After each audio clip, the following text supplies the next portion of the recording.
notebook, and I've shown you pictures of some that I've done in the past, but I hadn't actually shown you what I did, so I thought I'd just do one on camera for you.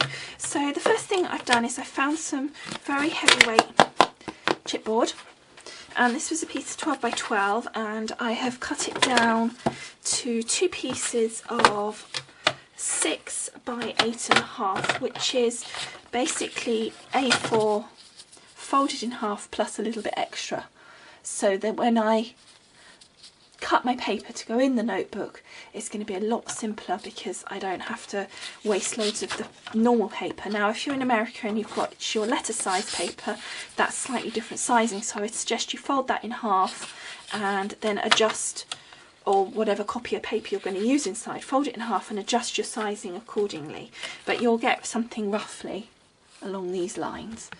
Okay, so all I did to cut it in half was I used my Martha Stewart scoreboard and measured up where I wanted to do, and you put just a simple score line in, then I moved the blade out the way, and then leaving it in there just used my craft knife so that it would go into the groove and I could keep it nice and still, and then just cut down because obviously the blade isn't strong enough to actually go through all of that. So that's all we've done. I literally haven't even softened the edges or anything, tidied them up. It's just tidy up the edges of my chipboard, and I'm just going to get my nail file and get rid of all these speckledy bits just to smooth it all off to make it look nice. We've done all those edges now, so now I want to ink the edges, just so that when I put my paper on it doesn't just look like craft cardstock. But she decided that because the pattern paper I'm putting on is red, that I want to use a red ink to go around the edges to give it a more dramatic look, and this is colour box ink called Ruby, so I'm going to pop that around the edges instead. So let's see how that looks. Oh yeah, look at that. Let me get it in the light for you. Oh, there you go. So I'm just going to literally whip around all those edges. So we've finished going around both of those, and as you can see I've just done some ink on the corners on both sides, because if this notepad's used and it's thrown in a bag or on the desk or whatever, sometimes the paper after a while the corners can curl back, so just by putting the red in the corner, if you do lose a little bit, then it's not going to go straight back onto this card. Okay, so these I've left to dry overnight so that they're nice and done and we can work with them without worrying. So now I need to start putting my papers on. So I've got some gorgeous paper from Anna Griffin. So I've got this lovely sort of slightly patterned, I've got this lovely velvet, really pretty, really tactile. It looks so bright on this camera compared to what it is in real life. It's a really nice deep rich blood red. And then finally I've got this lovely heart pattern. Okay, so we need to first of all stick this piece down. So I'm going to use my ATG. So you could use wet glue, but I find that with the paper at least it can tend to wrinkle. So we're just going to use this. Now I've just changed this ATG so it's a bit sticky. So let it get going there. So there we go.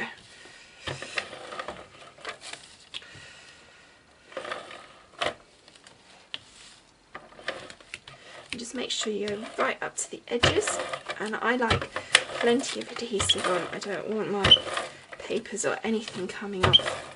I mean, this is going to be something that's going to be used, so you want to make sure it's really well stuck. So it doesn't really matter at this point in time which is the top and which is the bottom, so we're just going to, and I'm not going to try and match it to one side or the other. I'm going to take it over very slightly on both sides, because otherwise you're just going to end up with, I just want to make sure it's straight though. But if you try and match it, you always end up with it not quite right, so in my experience. So I'm just going to try and line it up with that 0 line there so that we know it's straight. That was probably slightly further over than I wanted, but not to worry. Okay, and then we're going to get my velvet paper. And this time I'm a little bit more cautious because I need to have enough for my second piece if possible.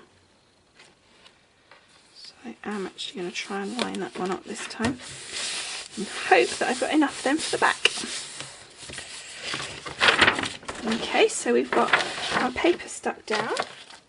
So then we need a craft knife.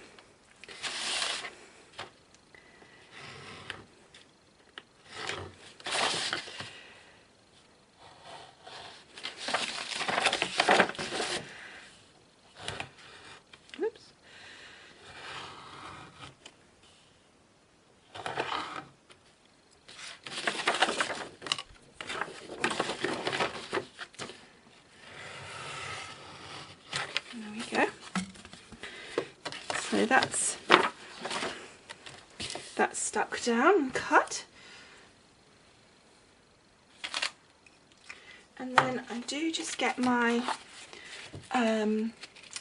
file again and just gently smooth those edges down towards, just so that any little cut bits just smooth off. So I put my adhesive down on the back piece, and I need to make sure that it's the same, so I'm just going to line it up in the corner like I did before, and then put my piece of paper down to the 0 again as I did before,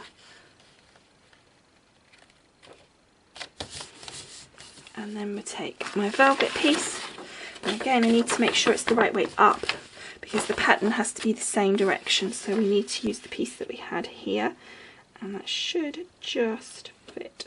These are two pieces. Now as you can see they're very slightly different, but that's not a problem because by the time we put our ribbon and stuff on that'll be fine. Okay, and we've got a piece of red ribbon here that hopefully will be right. And the reason for the ribbon is just to cover the join.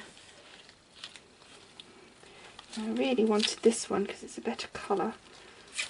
Actually I'll go for that one. And that will just then, we'll be able to even this up as well at the same time, because we'll pop that across like so, so that will make it roughly correct. Okay, so we need to just cut that.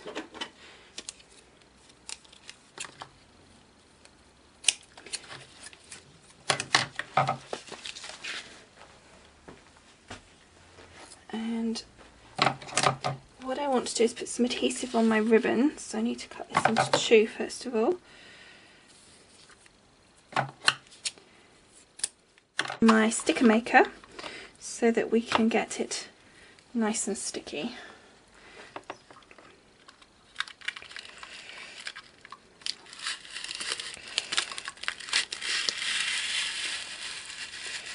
That's one.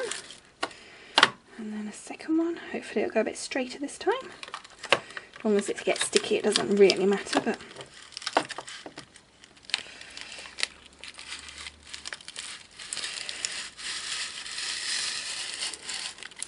there we go. So then we just make sure that we break the seal by just putting your fingernails down the side, making sure that that's nice, and because otherwise what happens is you get all the sticky coming up all around the edges as well. Okay, so we need to put these 2 back in position so that we can then even things up a bit. So we're going to release the ribbon.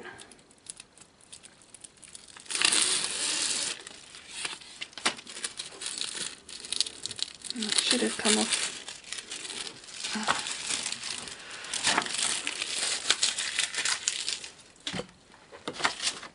Okay, so then we're going to pop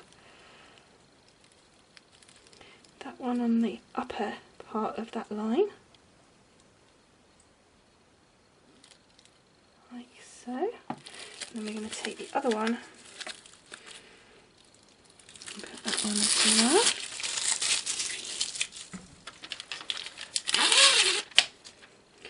I'm going to put that one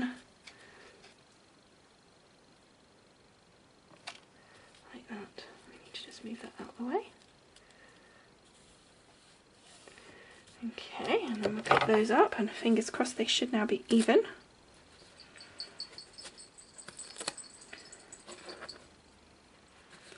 and then just tuck those around the back. Again with this one.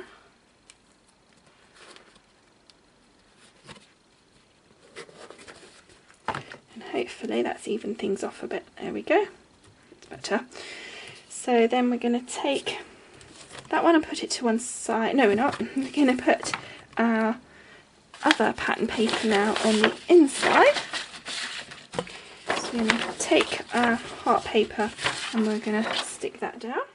Just using the file, just run along the edges just to smooth that out to make it just look a nicer finish. All you're doing is just smoothing out that cut edge where it sometimes kind of pops. The last thing I want to do, not the last thing, the last bit I want to do before I punch the holes is just ink again on the edges here, just to get rid of the white bits that I've created. Okay, so I have gone away, while that was drying, I have cut my A4 paper in half to create the innards of my pad.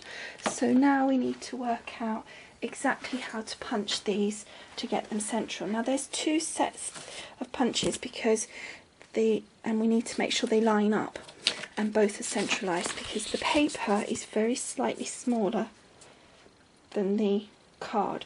So we need to take a piece of our paper to the right size and then try and work out exactly what we need to punch for that and what we need to punch.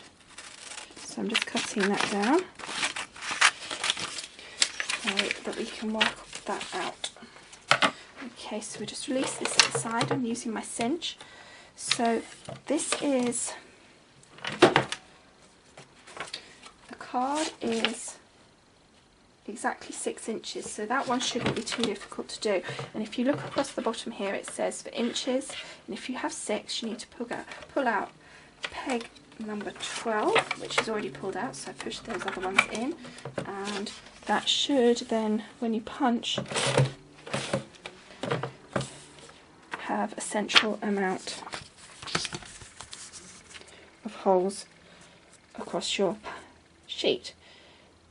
Okay, so this piece of paper is going to sit in the middle of our card like so. So that's fine, that 12 holes will work. Although personally I think I might be tempted to take 2 off. But because it's going to be very close to that edge. But of course, to get that central, the paper needs to be in a different position than this. So we need to work that one out. But first I'm just going to see if I pull that hole out and that hole out, and then let's punch this now.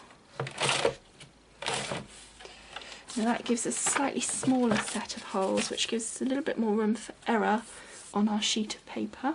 So I think that's a bit better, so we're going to go with that. But now we need to work out for our paper exactly what we do. So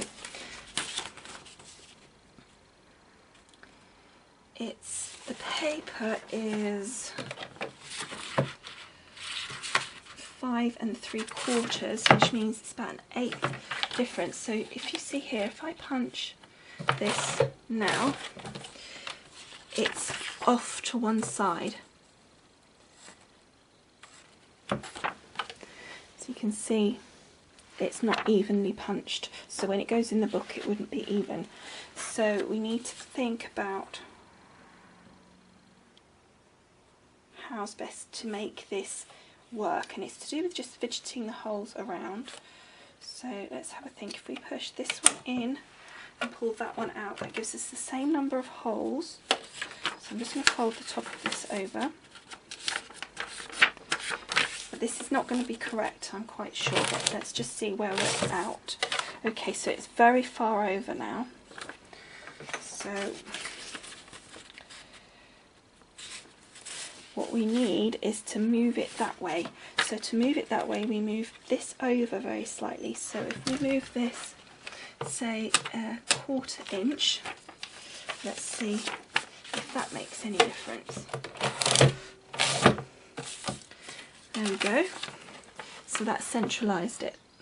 So basically, all I've done is is move the holes so they're in a slightly different position. So we've got the same number of holes, but we've moved them over a little bit, and we've moved this so we can move the whole lot. Basically it goes like this so that it will centre up onto our paper. So I think since we've got that sorted, we're going to do our paper first and punch those out, and then we'll do our pieces of card afterwards. Okay, so don't do too many at a time because you want to be sure that you're getting them accurate.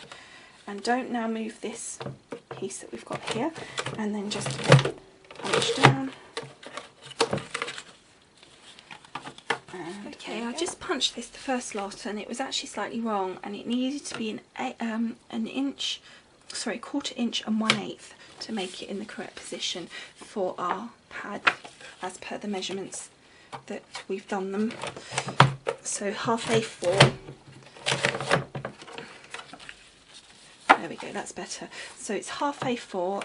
Take this slider over to an 1/4 inch plus an 1/8, so 3/8 across, plus the first 9 pegs pushed in and the last 3 pushed out. So that's how we're punching. Okay, so then we'll carry on with the rest. Okay, so that's the paper done. So now we need to do the card itself. The card at the back, you know, the front back cover. So put the paper to one side, and we need to put this back to 0. We need to pull that one out and that one in. So we've still got 9 pins, but we've got number 1 pulled out so it won't punch, and number 10 pulled, 11 and 12 pulled out so it won't punch. I'm going to put one in at a time, making sure it's the right way up. So pop that one in, and fingers crossed. Okay, perfect. And then the next one. Okay, and I think what I'm going to do on these is put some little eyelets so that it stays nice and, you know, finished. So we'll do that before we carry on with the cinch. So we'll just pop that to one side while we do our eyelets. Okay, so I've got my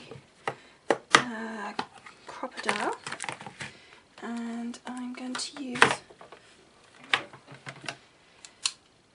black, I think. Got some lovely little eyelets here.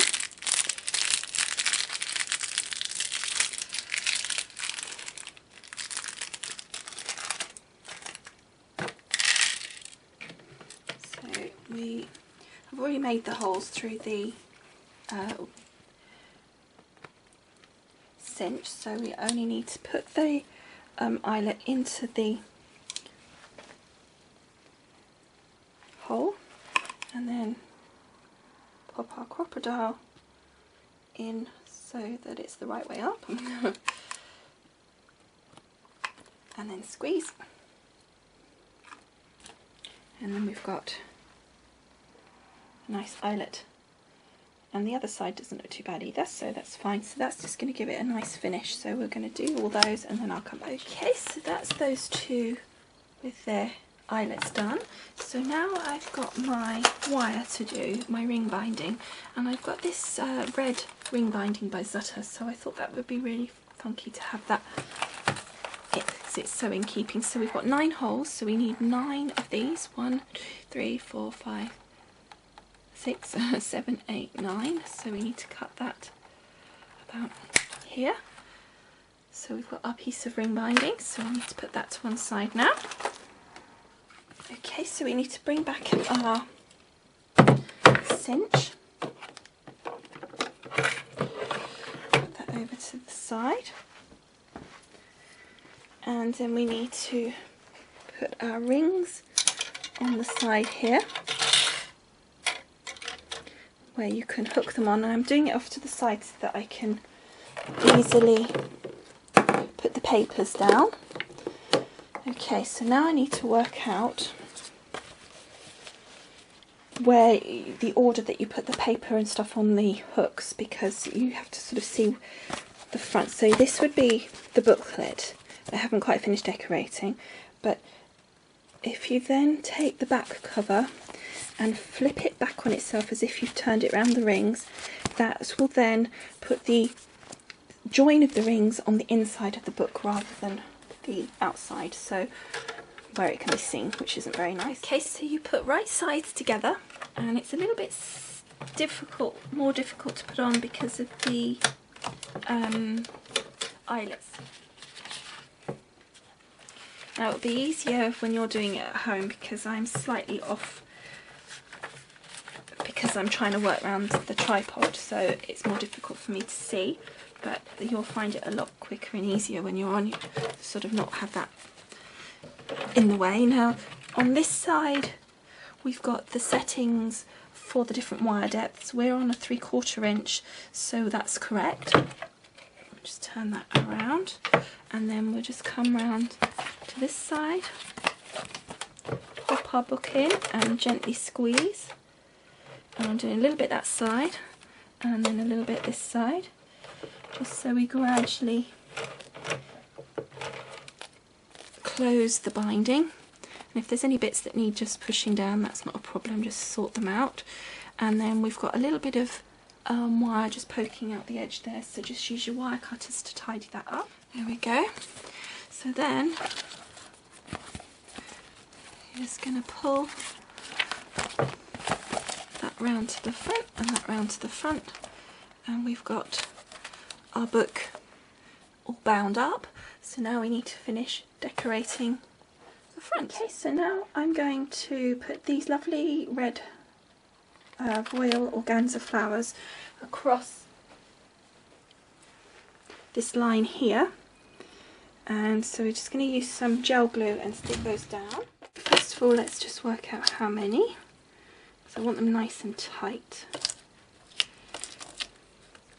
So it's going to be 5. That looks so pretty. Okay, so let's start sticking these down.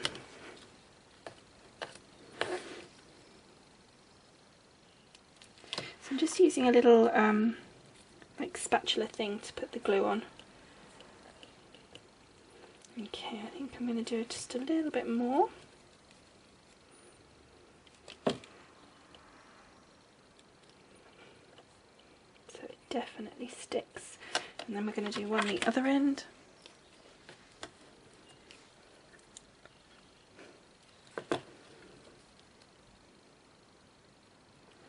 And then we're going to work our way across. Okay. Do it like that. It's going to work. The extra one, which I think is going to look really cool. It's going to look lovely and full, which is what I want. And that last one's annoying me because it's not staying put. Let's put extra glue gel on that one. I think on the edges it needs it anyway because it might get knocked. Okay, so we've stuck those down. We're going to leave those for overnight to dry before we do anything else with them. So now I want to just add some sparkle to these. They're not quite dry yet by a long shot, but I'm using my stickles and just my finger and just spreading some like sparkly bits onto the flowers. So literally just taking a small amount and then just rubbing it over the surface of the petals. I'm just going to lift this a bit closer so I can see. It's a little bit more intense in the middle.